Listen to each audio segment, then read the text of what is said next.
Ya, kembali kita lanjutkan perbincangan masih bersama dengan Kepala Suku Dinas Kebakaran Jakarta Pusat. Kalau tadi dikatakan memang ini dipertanyakan mengenai keamanan dan juga deteksinya untuk masalah kebakaran. Standarisasinya itu seperti apa sih SOP-nya? Tadi kan apakah memang harus setiap lantai harus ada berapa alat pemadam, misalnya alat pemadam manual dan segala macamnya?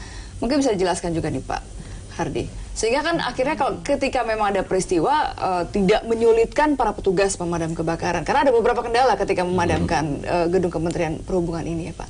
Ya, sebetulnya untuk proteksi kebakaran yang ada di gedung, untuk di DKI Jakarta, kita punya peraturan daerah Perda nomor 8 tahun 2008. Nah, memang beberapa persyaratan untuk proteksi kebakaran yang harus dipersiapkan oleh gedung.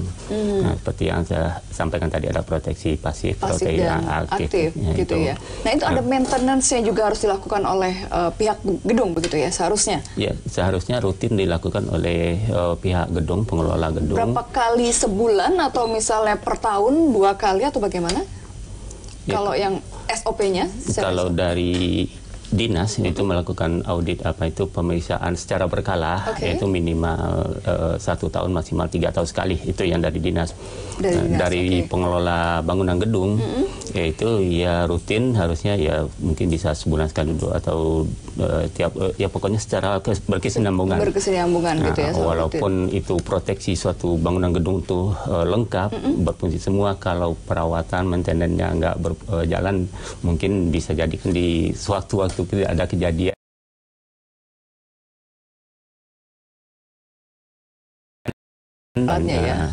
Walaupun itu di gedung, tetap harus ada maintenance dari perawatan ya. Ini lebih fokus ke maintenance dari pihak pengelola gedung itu lebih utama. Baik. Ini juga tadi kalau ada alasan adalah karena sedang renovasi. Nah, ini mungkin ada perbedaan standar juga antara gedung yang memang sudah jadi atau gedung yang sedang renovasi. Apakah ada perbedaan standarnya juga atau bagaimana sebenarnya Pak Hardi?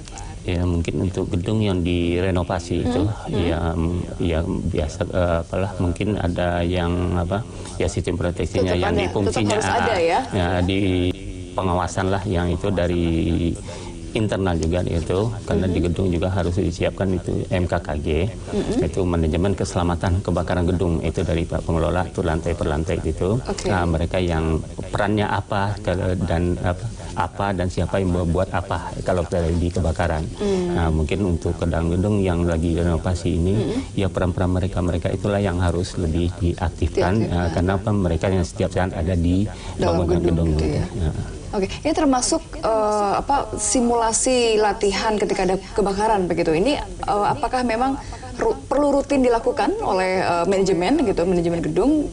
Dan seberapa efektifnya sih Pak? Sebenarnya karena kalau udah kebakaran mungkin orang berpanik gitu, nggak sempat kepikiran hasil simulasinya. Tapi sebenarnya seberapa efektif itu Pak?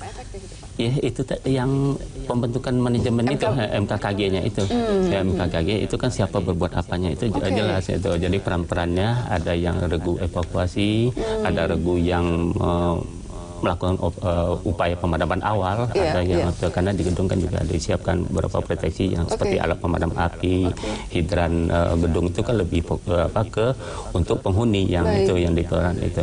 Baik, ini mungkin juga untuk menutup dialog gitu, artinya ketika terjadi kebakaran, ada asap yang mulai muncul gitu, apa yang harus dilakukan oleh kita gitu sebagai orang yang sedang berada di dalam gedung, kemana kita harus berlari? Karena kalau tadi dikatakan harus lari ke tangga darurat tapi justru terjebak asap, atau ada yang justru selamat mereka berada di dalam ruangan begitu. Apa sebenarnya harus dilakukan oleh korban gitu ketika tahu bahwa ada kebakaran di gedungnya, di lantainya misalnya?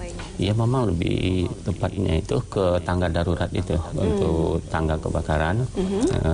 Kan biasanya jangan menggunakan lift begitu ya? Jangan menggunakan lift. Biasanya kan ada petunjuk jalan keluarnya, ada exit, itu jalur evakuasi sudah ada. Kalau untuk yang sudah ada sistem manajemen keselamatannya itu, yang gedungnya itu nanti ada jalur evakuasi, ada menuntun jadi mengikuti jalur evakuasinya begitu ya? Ya, seharusnya tangga darurat itu sudah bebas dari asap itu. Seharusnya.